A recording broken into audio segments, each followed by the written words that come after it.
We're back. Hans. We're back. It's been 2 long years. We might have done several podcasts from Mexico, but just over 2 years ago, we were in Brazil at the beginning of the pandemic for about 4 months. We were going live almost every morning, at least 6 days a week. And yes, we're back. Now we're in Medellín, Colombia. We're up to some big things down here. And yeah, we are going back for our brothers inside of this Ronin Radio podcast. What do you guys notice is different in these 2 years? I think we're a little grayer. And the reason we're doing it is because we came to Medellín to work together and prepare a live event at the end of September. And so leading up to that and leading up because of the content of it, we want to do these again and work our way up to the live event. And I've missed these ever since then. You know, I've been wanting to do these ever since then. So, and I want to do them well beyond the event. So for me, it's very much about, it's my core thing, reaching out to the men and the younger men. What is that? You said it's your core thing. What do you mean? It's why I'm here. I feel it's my deeper purpose, you know. To do what? Go back for my brothers, you know, to call men together and to rise up and to, yeah, I feel there's a deep longing in most, especially Western men, a deep loneliness, a deep missing. And it gets covered over by addictions and ways that we just accept, well, this is how life is. But there's a deep longing and a loneliness inside of the hearts of, I would say, most Western men. What are they missing? And what are they missing? And who are your brothers? I'll talk about that. I just want to let everyone know that on today's call, we're going to talk about something that's I hear a lot today with men and men who are involved in men's work and leadership work, and that is a bias against feeling. So men who would be dominant or who would be leaders of their people or leaders of their relationship, there's this mantra that you should not be in your feelings, and that if you are, people won't respect you, she won't respect you, and you'll basically be being the submissive or the follower. And they're missing one key feeling in particular that calls men to greatness well beyond any victimhood and feelings. We're going to talk about it's like if you look at the past couple of decennia, then men were not allowed to feel, I would say, a couple of 10 years ago or a couple of decennia ago. Decades. And then men are allowed to feel, but it's never been seen as a part of leadership. It's really like, okay, you're allowed to feel, it's good to feel, but it's not seen as a part of leadership or even a pivotal part of it. That's interesting to me. Well, I had a very strong bias against emotions myself, and you know, many of the greatest contributions to my leadership over the years have actually come through women, and I had this very strong bias against emotions because mainly when you're going from boy to man, what you're trying to do is leave any of the victimhood behind you, you know, leave any of the, you know, complaining, needing someone else, needing mama, daddy to blaming solve things for you. And so it is a very positive thing when you're going often, I think, from, let's say, teenager to warrior or to, you know, going out in the world on your own and almost instinctually not giving these feelings much credence, not letting them guide you. And however, there is a lot of great wisdom and leadership potential available in having great facility with your feelings. So I don't know if you want to go back to what you were asking me about before, but yeah, you said I feel it's the core of what I do to go back for my brothers, and there's a big missing in men, and there are two open loops in a way for me. Who are your brothers? Are they your real brothers, or who you see as your brothers? And what is that missing? well, my real brothers do have a stronger pull for me. I think that would be obvious, but and there are men I know who I feel like brothers in a way, but I very much do feel this kinship to all men, you know, or men in general, and yeah, I see the plight that so many are in, and I see men like Jordan Peterson, the impact he's had on these young men, and I just see so many of these young men don't have elders, don't have brothers, don't have a connection to a role of honor for their people, don't have the kind of things I had when I was growing up. Elders, brothers, honor, you said. Is that what the missing is? Or is that the same thing? Are they connected? As far as this longing? Yes. Yeah, think about how the life of most men since the dawn of human history, men were together almost all the time. Yes. Men hunted together, men, Yes. And not just together with other humans, they were mostly with men. Yes. And so all of a sudden to be in a world where we're lacking this, it's this natural, biological, deep ancestral expectation that we have this, not just connection, because we're, as humans in today's world, I think, missing so much connection on so many different levels. Yes. Separated from nature and so many other things. But we're separated from brotherhood. Yeah, I think through the work I see that a lot of the issues that men think they have are solved not necessarily by content or information or a how-to, but really by being with men among men. And that is both brotherhood, but that is also like the ability to have access to elders and have the respect for elders that could help you on your pathway, you know. So I see the real missing is men among men, which is brotherhood, seeing each other, which is elders, which is also, you know, locker room talk, which is also the honor, you know, because there's competition and there's honor available in men among men, and I think that's a huge missing. And I didn't know it either, you know. I felt a missing, a yearning, and I didn't know what it was, you know. And I could feel I wanted to do things, you know, together with other men. You know, I just want to do it together, you know. I want to create.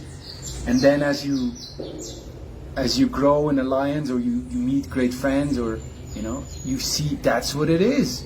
That's what you really yearn for as a man, you know. And unless you experience it, there's a kind of missing that I didn't know what it was.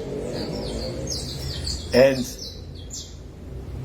growing up in America, if you didn't grow up like inside of a big family, or inside of a patriarchal family, and inside of maybe religion that was in a lot of ways had a lot of connection amongst men in a more sacred way,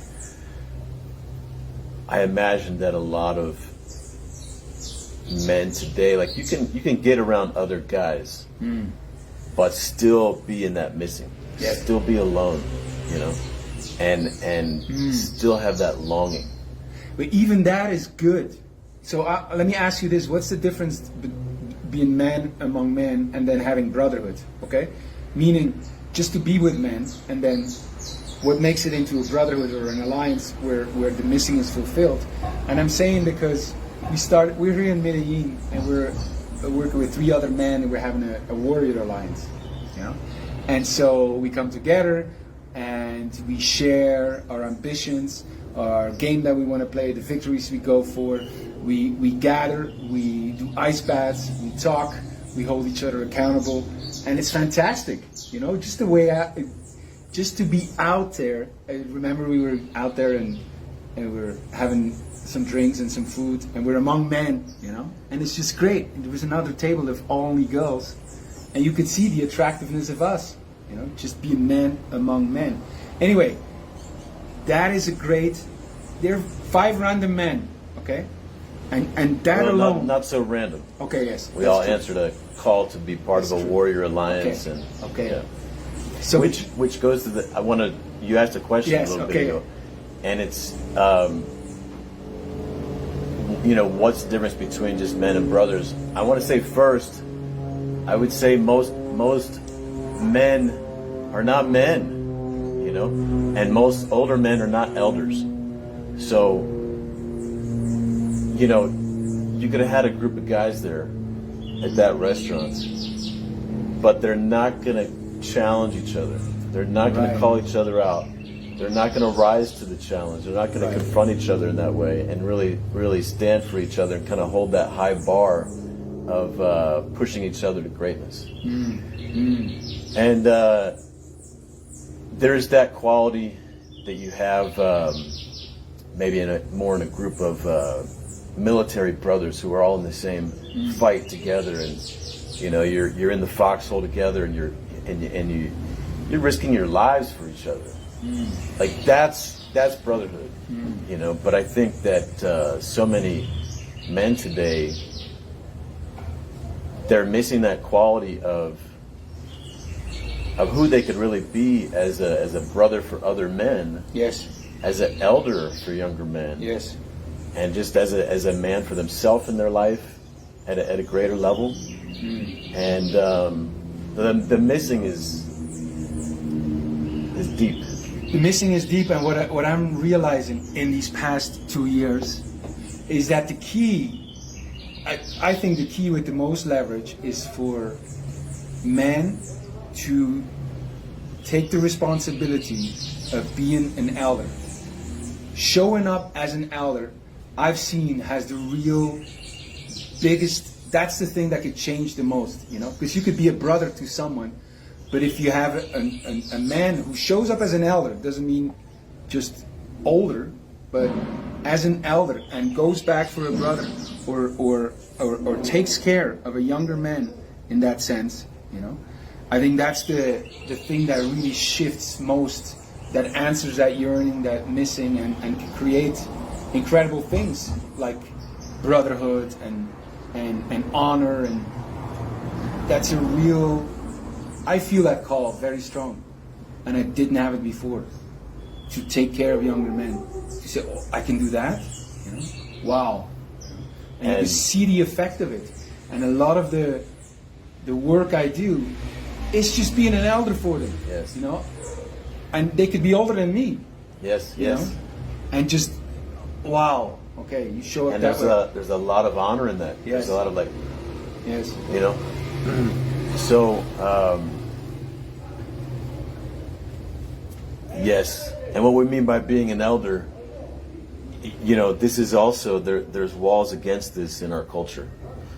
In Western culture, especially American culture, is kind of like the hyper-Western culture, which so many other countries tend to be emulating. Yeah. Is the ideal is freedom in the sense of not needing anyone, and you know, having fuck you money, right?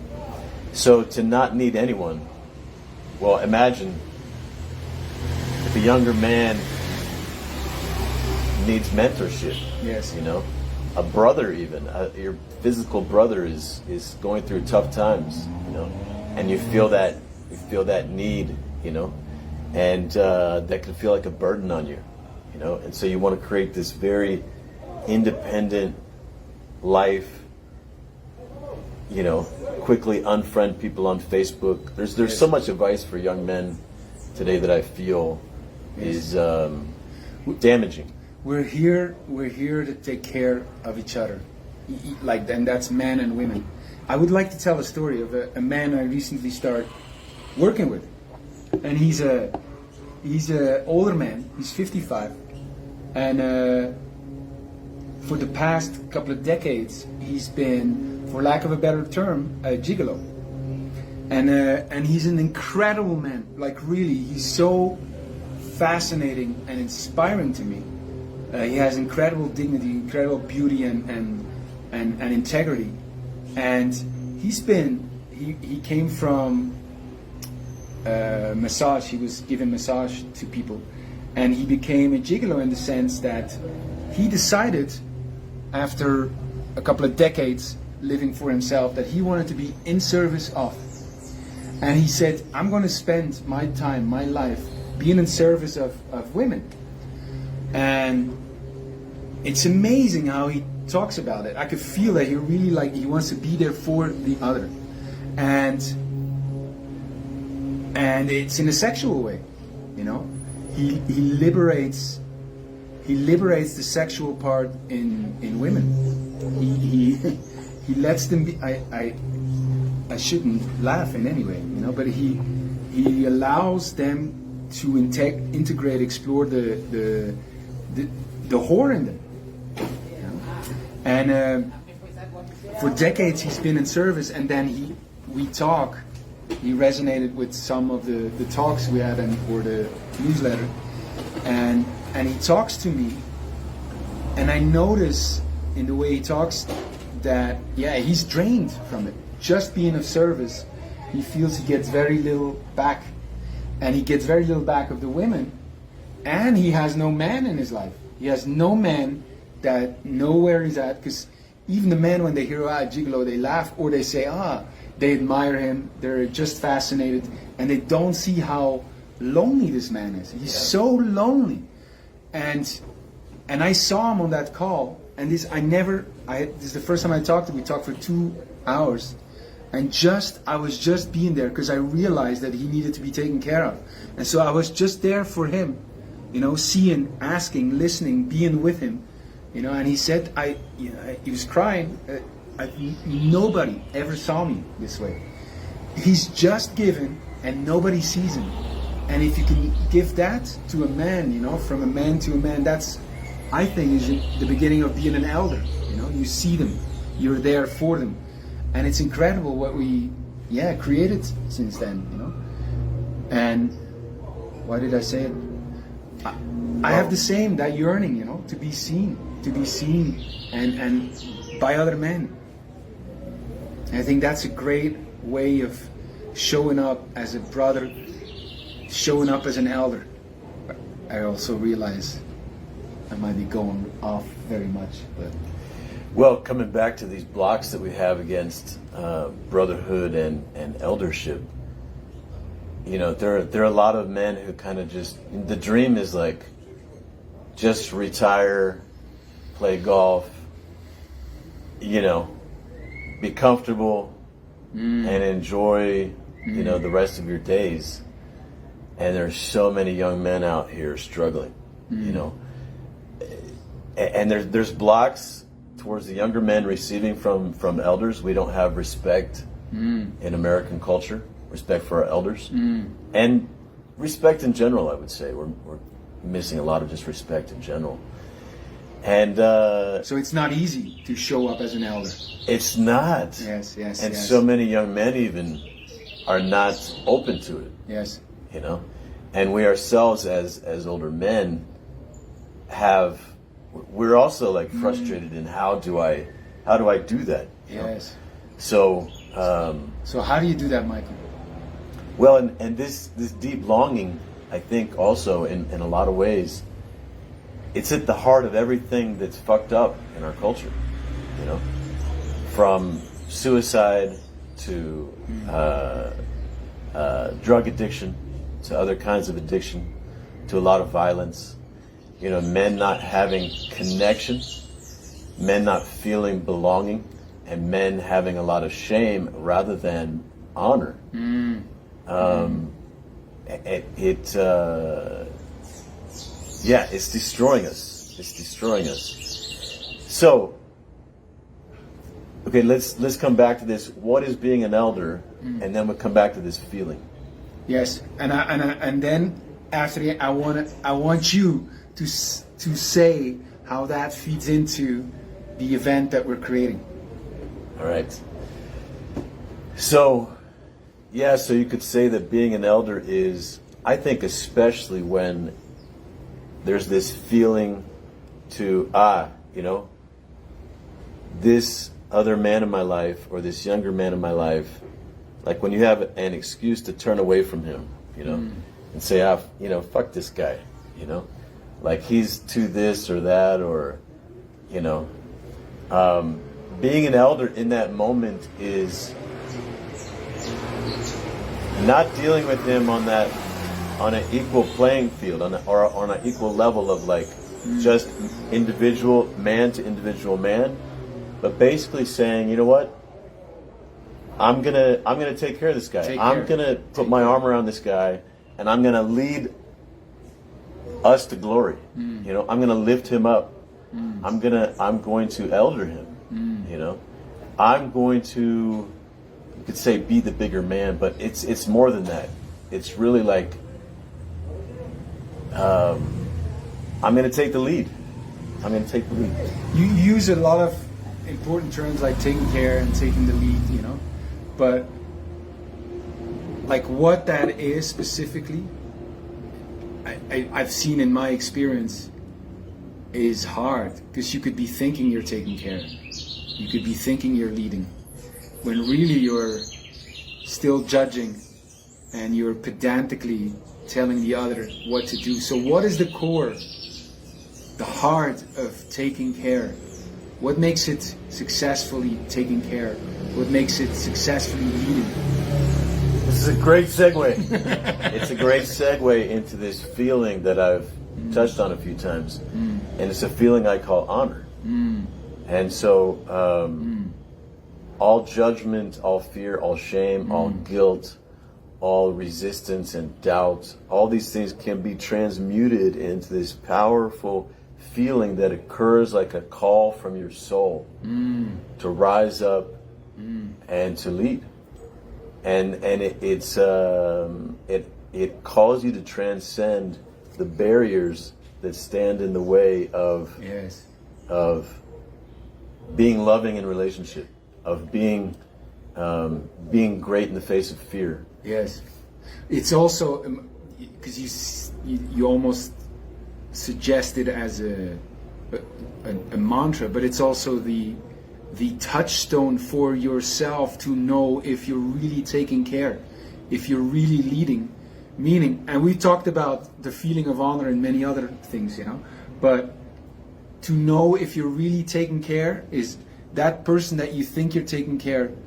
Do you feel honor in taking care of this person? That's a real touchstone for yourself to know if you're taking care in the right way, or if you're judging and pedantically trying to have the other have it your way, and justifying it for yourself with I'm taking care, I'm leading. It's a great point. It's your own feeling of honor. Yes. Yes. Yeah, it's I grew up Mormon, and there's very much an entrainment of the heart to notice what they would call a spiritual feeling, or even the Holy Ghost. It is this feeling of peace and warmth and expansion in the chest, and it's what many spiritual people would call a spiritual feeling. But when a man is following this, then he's easy for others to follow. Yes. People can tell if you're leading from your ego and your judgments versus really leading from your heart. You can feel it. They can feel it. They can sense it, even if they can't put words on it. Yes. And so you become trustable when you are leading from that place. And that feeling is trustable. Yes. It's at the heart of doesn't lead you astray. It's at the heart of feeling. Well, it's feeling called from with full yes, and it's just obvious. Yeah, this is the way to go. This heart-centered leadership is, in a way, following this feeling. Yes. You know, Great. it's not about, in an egoic way, being this leader and being in charge. Yes. It's because you following that feeling, you cultivate that feeling, you head towards it, you feel into it, you lean into it, that also because of that you're going to hear the call of being an elder. You're going to hear the call of being a brother. You're going to hear the call of lead all your relationships into glory with your friends, with your woman, with your community, you know. And so it really is about, you know, seeking that feeling. Where is it? Leaning into it, cultivating it, and then all the rest happens almost naturally. Yeah, and in the West, we're kind of indoctrinated into seeking happiness. You know, life is about happiness and success. And for me, it's about honor and adventure. Yes. You know, even you could say brotherhood, but to experience life with honor as your metric, Yes. rather than happiness as your metric, is transformational. Yes. And life becomes a great adventure in the Yes. process, a transformational adventure in the process. Meaning is inherent and deep and ever present when honor is the metric. And this is what we're going to do in the live event. I'm looking to Yes. put a bow around it. This is 100% what we're doing in the live event. So for those who've seen the Last Samurai, have you seen it? Only 4 or 5 times. Have you? Okay. He asks me this every time. Oh, there's so many great movies you haven't seen, so I forget which ones you have. Rocky. A few others. You haven't seen The Matrix, right? I did. Okay. Anyway, Star Wars. The Last Samurai, whether you like or dislike Hollywood movies or It's a great movie. or Tom Cruise or whatever, you know, it is kind of a little awkward that, like, the Last Samurai, you know, this great, proud indigenous people, he is the last samurai, this white dude, you know. Actually, no. You know, I actually thought that, and then I went back and watched it again. There's another dude who is actually the last samurai. But if the way the movie is, you would think it's him because he's the last one on the battlefield. And all the other Japanese surround him in a circle and kind of like bow down to him. Nevertheless, you know, I do have some. If I were doing the movie, I'd do it a little differently. But it's a great movie in the sense that there's this character arc of Tom Cruise and this journey to honor that he goes on. He starts off like he's a great soldier. He's had these epic battles. He has mastery in his life. He has victory. He has achievements. He has success. He has fame. Yeah, fame. He has fame. He has all these great worldly things. And he is suffering massively inside. He's tormented inside. He has no honor. He's tormented by these memories of things he's done, these compromises that he's made. He also has no more honor because he had it before. Yes, he's lost his honor. And this is how important honor is to a man.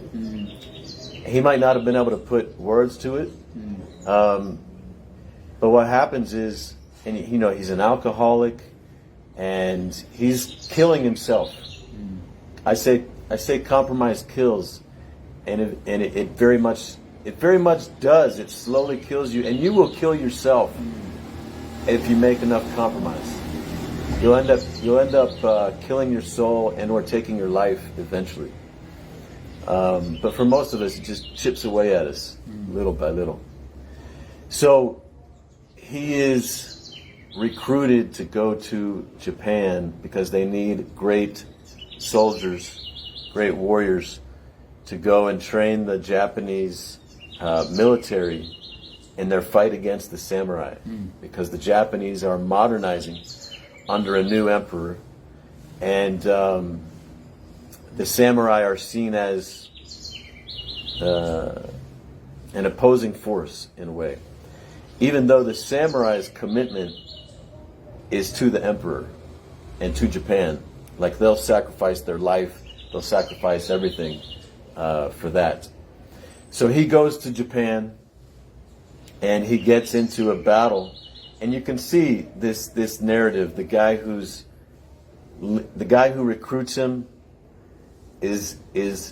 was I think his superior officer that led him into those compromises in America. And this same officer leads them into battle in Japan in a way with no honor. And then there's a moment where, in a moment of battle, as this kind of naive and untrained Japanese army is fighting the samurai, where it's either, I think it's Tom Cruise's character, but it might just be the camera. I'm not. I'd have to go back and watch it. Where you see the way. Oh no! So you see one of the Japanese committing seppuku. I think it's seppuku. Seppuku, which is he's taking his own life, and in a way with honor. And the enemy samurai are letting him do this.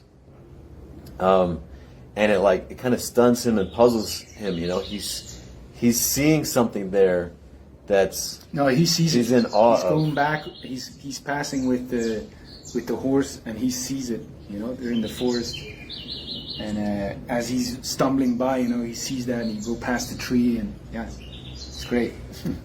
So then he gets taken hostage into the mountains, and he lives with the samurai for a season. And he sees this people live with honor in everything that they do. Every cup of tea they pour, every act is just infused with this sacred sense and this way of honor. And it saves him. It saves his soul. It saves his life. And he's reborn in a way as samurai. He takes on a new identity as samurai because his soul is saying, yes, honor is what was missing. Honor is what I needed. Yes. Just as an aside, this is what many people find when they get converted to a religion like Christianity, for example. They were living a life, having a lot of trouble guiding themselves because they were without honor. And with that, a lot of inner torment and conflict. And then they find a vessel, a pathway to honor in their life again. And it's like, yeah, this is life. This is me. This is the real me. This is the way it should be. And they become reborn and take on a new identity. This is the power of honor. And so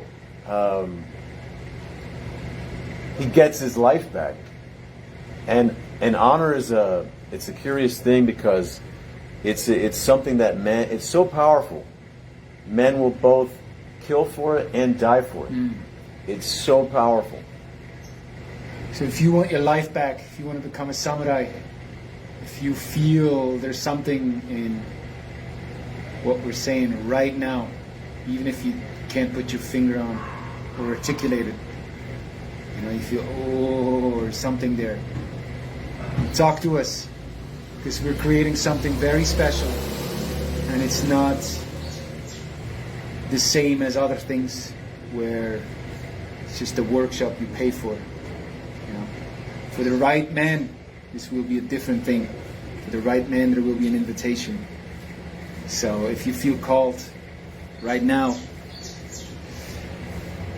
This was a lot of people heard your story with Zan. Yes. And you're completely transforming that relationship and becoming an elder in a way. It was a feeling of honor. Yes. That moved that. It is an incredible force, and when you know how to use it and how to feel it and use it in your relationships, it's miracle work. I've seen it with Zan and with ex-girlfriends, with my father, the father of ex-girlfriends. It's amazing. It's amazing. You're not saying that your father was the father of your ex-girlfriends, right? No. Because that would be weird. It's weird that you think that. So, yeah, this event coming up, this is my life's work. It's what I'm here to do. And yes, I feel deeply called to come back for my younger brothers. And yeah, that may be you. So, it's been 12 years since I've done this event, this training. We're redesigning it, recreating it anew. This will be the first time I do it solely for men. And yeah, excited to find more brothers, allies, and yes. You hear the call, reach out. See you tomorrow.